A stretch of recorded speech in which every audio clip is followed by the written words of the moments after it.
Welcome back to my channel. पिछले episode में हमने देखा कि तनीषा एस्कॉन से कहती रहती है कि अगर उसने लेआना से इस बारे में लड़ाई भी की है तो उसे उस चीज का कोई पछतावा नहीं है। वो उन दोनों से कहती रहती है कि अगर लेडी क्रिशा आकर उससे लड़ाई भी करती है तो उसे इससे कोई फर्क नहीं पड़ता है, और भी वो तो ये चाहती है कि वो आगे से आकर उससे लड़ाई करे ताकि वो उसे बता पाए कि कौन कितना ऊपर है और कौन कितना नीचे। तनीषा एकेडमी फेस्टिवल में पहुंच जाती है और लेडीज उसके बारे में बातें करती रहती है कि ओ ये है कौन है, क्या आप इसे जानती हैं? वो लेडी नोज़िया की ट्विन सिस्टर है। वो कहती रहती है कि उसके पास किसी भी प्रकार की कोई एबिलिटी नहीं है, और दूसरी लेडी कहती रहती है कि तो फिर आखिर वो यहाँ क्या कर रही है, और वो कहती रहती है कि इस बारे में मुझे मत पूछो, मुझे कुछ नहीं पता है, आखिर शायद वो अपनी सिस्टर को सपोर्ट करने यहाँ आई होगी। एस्कॉन और तनीषा वहाँ से गुजरते रहते हैं और उनकी बातों को क्लियरली सुनते रहते हैं। दूसरी वाली कहती है कि क्या तुम्हें इस बारे में पक्का पता है कि मार्किस ब्रेलोफ ने अपनी पोजीशन का उपयोग करके अपनी बेचारी बेटी को इसका इनविटेशन दिलाया होगा। तनीषा गहरी सांस लेते हुए कहती रहती है कि मूर्खो, मैं तुम्हें सुन सकती हूँ। तनीषा अपने सर्वेंट से कुछ कहने के लिए उसकी ओर देखती है और वो उसे इतना गुस्से में दिखाई दे रहा था कि उसे देखकर तनीषा समझ जाती है कि आखिर वो इतना गुस्से में क्यों है। वो एस्कॉन से कहती रहती है कि आपको ऐसे लोगों की बातों पर ध्यान नहीं देना चाहिए, और वैसे भी मुझे कोई फर्क नहीं पड़ता है कि वो मेरे बारे में क्या सोचते हैं। सभी लोग तनीषा के बारे में इस तरह की बातें कर रहे थे और यह सब देखकर उसे अच्छा नहीं लग रहा था। वो कहता है कि मुझे इससे फर्क पड़ता है माय लेडी। एस्कॉन को इन सब बातों से फर्क पड़ रहा था और यह देखकर तनीषा सोचती रहती है कि क्या होगा अगर एस्कॉन ऐसी परिस्थिति में अपनी एबिलिटी का यूज करता है तो। तनीषा उसे ऐसी जगहों से दूर ले जाना चाहती थी और वो उसके हाथ को जेंटली पकड़ती है, और यह देखकर एस्कॉन सरप्राइज हो जाता है। वो कहती है कि आपको ऐसे लोगों की बातों पर बिल्कुल भी ध्यान नहीं देना चाहिए और यह मेरा ऑर्डर है जो आपको मानना चाहिए, और वो उसे यह कहते हुए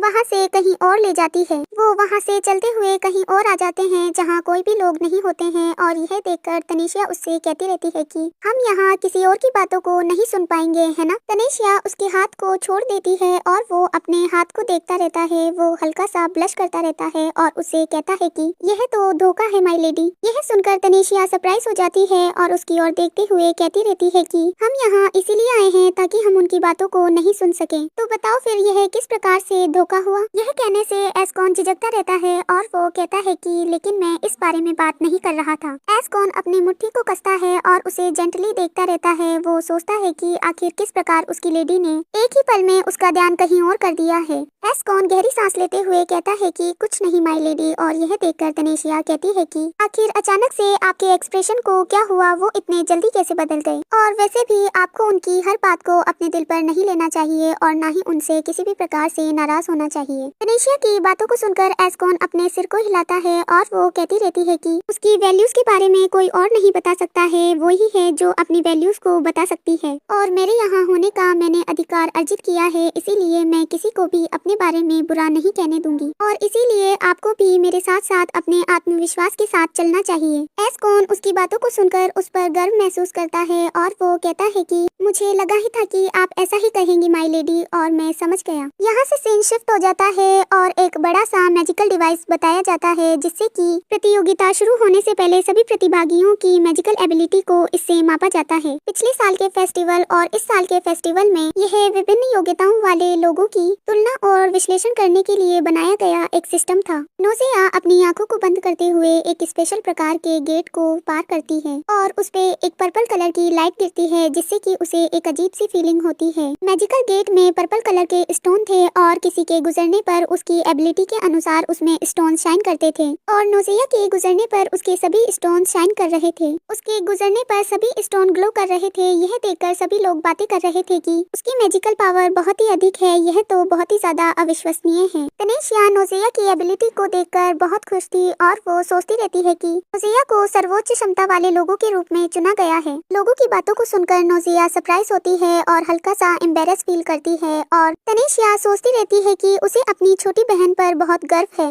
इसके बाद में वो अगले प्रतिभागी को बुलाते हैं और यह देखकर तनीषा सरप्राइज हो जाती है। अगला नंबर और किसी का नहीं, लेआना क्रिशा का था, और वो वहाँ गेट के पास जाकर खड़ी हो जाती है। लेआना हल्का सा घबराई हुई होती है और वो भी उस गेट को पार करती है और उस पे भी पर्पल कलर की लाइट गिरती है जिससे कि पता चले कि उसमें कितनी मैजिकल एनर्जी है। उसकी लाइटिंग को देखकर तनीषा सोचती रहती है कि उसकी मैजिकल एनर्जी मूल कहानी के अनुसार औसत स्तर की है। तनीषा को घबराहट महसूस हो रही थी क्योंकि अगला टर्न उसी का था और वो अपने चेस्ट पर हाथ रखते हुए कहती रहती है कि वो कर लेगी। अगला नाम पुकारा जाता है लेडी तनेशिया ब्रेलोव का और यह कहते ही तनेशिया गेट के पास आ जाती है। वो सोचती रहती है कि उसे बिना कोई रीजन के ही इतनी चिंता क्यों हो रही है, इतनी घबराहट क्यों हो रही है। लेआना सोचती रहती है कि आखिर उसके पास किसी भी प्रकार की मैजिकल एनर्जी नहीं है तो फिर वो इस गेट को क्यों पार कर रही है, और यह सोचकर वो स्माइल करने लग जाती है। अचानक से हंसने की आवाज सुनकर तनेशिया रुक जाती है और वो उस ओर देखती है। वहाँ और कोई नहीं, लेआना थी जो कि उस पर हंस रही थी। वो कहती रहती है कि मुझे इस बात का बिल्कुल भी नहीं पता है कि लेडी तनेशिया आखिर एकेडमी फेस्टिवल में कैसे पहुंची,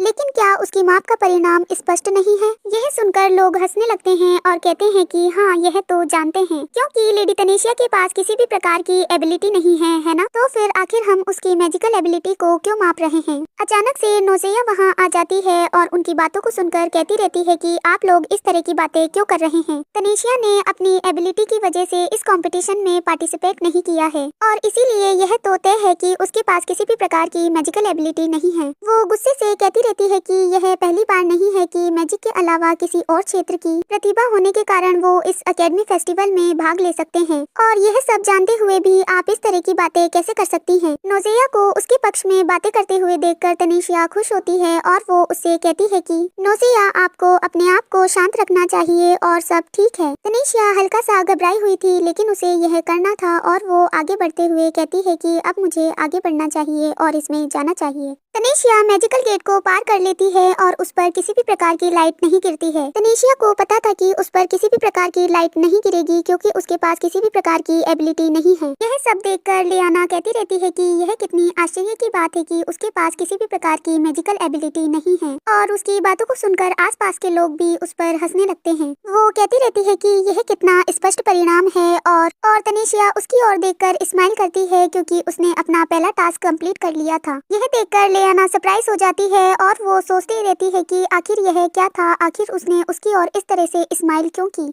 तनेशिया यह सोचकर स्माइल कर रही थी कि अभी उसे जितना हंसना है वो हंस सकती है, लेकिन इसके बाद उसकी एबिलिटी को देखकर वो बिल्कुल भी नहीं हंस पाएगी। कुछ समय बाद सभी प्रतिभागी एबिलिटी एग्जामिन हॉल की ओर चले जाते हैं जहां उनकी एबिलिटी का टेस्ट किया जाएगा। मैजिकल एबिलिटी माप के बाद में एकेडमी फेस्टिवल का यह दूसरा कंपटीशन है जिसमें उन्हें अपनी एबिलिटी को भली भांति प्रदर्शित करना होगा। पिछले साल के एकेडमी फेस्टिवल की तुलना में यह साबित करने के लिए कि व्यक्ति की योग्यता में कितनी वृद्धि हुई है, इस टेस्ट को किया जाता है और यह इस कंपटीशन का सबसे महत्वपूर्ण भाग है। नोज़ेया अपने वाटर मैजिक को कैस्ट करती है और सामने रखी बोतल्स में वाटर को बड़ी ही सावधानी से भरती रहती है ताकि उनमें से पानी की एक भी बूंद नीचे ना गिरे। नोज़ेया यह देखकर गहरी सांस लेती है कि उसने बड़े ही अच्छे से सफाई से उन बोतल्स को भर दिया। वो गहरी सांस लेती है और अपने हाथों को ऊपर करते हुए पास भरे कंटेनर में से पानी को कंट्रोल करने लगती है। उस वाटर से वो अपने चारों ओर एक बैरियर बनाती है जो कि पूरी तरह से गोल था और उससे एक भी पानी की बूंद नहीं गिर रही थी। जो लोग उसका परफॉर्मेंस देख रहे थे वो बहुत ही खुशी से चिल्लाते हैं कि वो बहुत ही अच्छा कर रही है और उसकी एबिलिटी अमेजिंग है और उसने उसका उपयोग बड़े ही अमेजिंग तरीके से किया है। नोज़ेया हमेशा से ही तारीफ के काबिल थी और लोगों की आवाजें सुनकर वो बहुत खुश होती है क्योंकि उसे अच्छा लग रहा था कि सभी को उसका परफॉर्मेंस पसंद आया। अगला टर्न लेआना का था और वो अपनी जगह पर चली जाती है। उसके टारगेट के आगे हार्ड मटेरियल था जिसके उसे निशाना लगाना था। वो अपने हाथों को आगे करते हुए विंड मैजिक कैस्ट करती है और उसके हाथों के चारों ओर विंड घूमने लगती है। वो अपने ध्यान को एकाग्र करती है ताकि वो अपना निशाना सही से लगा सके। वो ध्यान से निशाना लगाती रहती है कि स्ट्रॉन्ग मटेरियल उसके सामने आ जाता है और उसका निशाना मिस हो जाता है। लेआना अपनी पूरी कोशिश करती रहती है। वो बहुत ज्यादा थक गई थी लेकिन वो अपने टारगेट को निशाना लगा देती है। यह देखकर वो बहुत खुश होती है कि उसका निशाना सही जगह जाकर लग गया क्योंकि उसने इसके लिए बहुत ज्यादा प्रैक्टिस की थी। सभी लोग उसके लिए भी चेयर करते हैं क्योंकि उसने बहुत ही अच्छा प्रदर्शन किया था और यह देखकर वो बहुत खुश होती है और उनकी तरफ अपना हाथ हिलाते हुए ग्रीटिंग करती है। तनेशिया गहरी सांस लेते हुए आगे बढ़ती है क्योंकि बोला जाता है कि अगला टर्न लेडी तनेशिया ब्रेलोव का है और उन्हें स्टेज पर आना चाहिए। लोग यह सुनकर सरप्राइज हो जाते हैं कि लेडी तनेशिया इसमें पार्टिसिपेट करेंगी क्योंकि मैजिकल इंजीनियरिंग के क्षेत्र में वह एक प्रतिभाशाली के रूप में पहचानी गई है और यही कारण है कि आज वो यहाँ है। तनेशिया अपने आसपास के लोगों को बात करते हुए सुनती रहती है और उनको इग्नोर करते हुए अपने वेपन को बाहर निकालती है। अनाउंसर अनाउंस करता है कि वह अपने द्वारा बनाए गए हथियार का यहाँ प्रदर्शन करने आई है, इसीलिए उस पर ध्यान दीजिए। और उस हथियार का नाम K01 है। तनीषा अपने एक हाथ से गन को आराम से पकड़ती है और एक हाथ से उसे नीचे से पकड़ती है